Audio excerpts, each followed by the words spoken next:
Hello and welcome.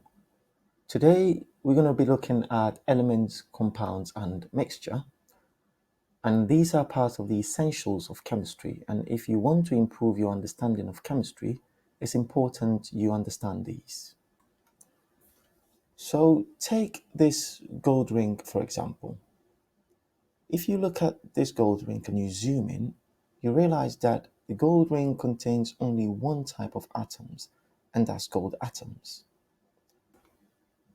Similarly, if you zoom into this magnesium ribbon, you see that magnesium has only one type of atom, and that's magnesium atoms. So the question is, what's an element?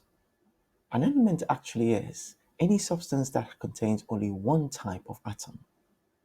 So if you look at the periodic table, it has about 100 different elements, and every one of them is made of one type of atom only.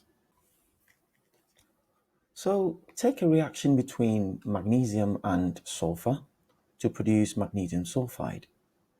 Magnesium sulfide is actually a compound because it is made up of atoms of different elements that are chemically bonded together.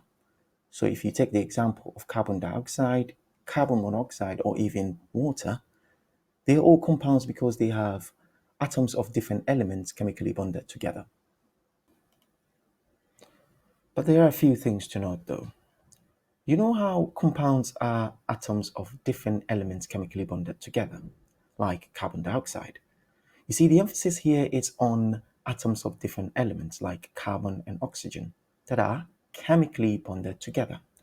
So if you take the example of chlorine, oxygen, or even hydrogen, although the atoms are chemically bonded together, they are not different, they are the same. So you cannot call them compounds.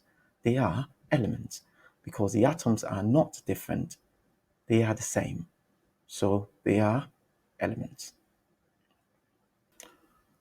So finally, let's look at mixtures. Imagine having a beaker, not the best, but that will do, and it contains some carbon monoxide, carbon dioxide, a bit of water, some magnesium and sulfur atoms.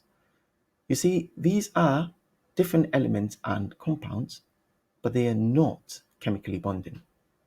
So a mixture is formed when you have different elements and compounds put together that are not chemically bonding. They only mix in, so it's a mixture, but there's no reaction between them.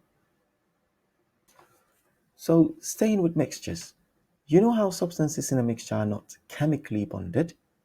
It means that you can separate them using simple separation techniques like filtration, where compounds like water will pass through, leaving magnesium behind. And that's because the substances are not chemically bonded. It means you can separate them. But for compounds, where the atoms within it are chemically bonded, it is not easy to separate these atoms.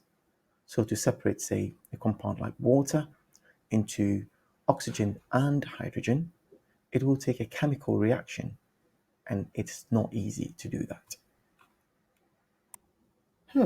That was a lot to take in, but thank you very much for watching. If you're new here, please consider subscribing, and I will see you in our next video. Thank you.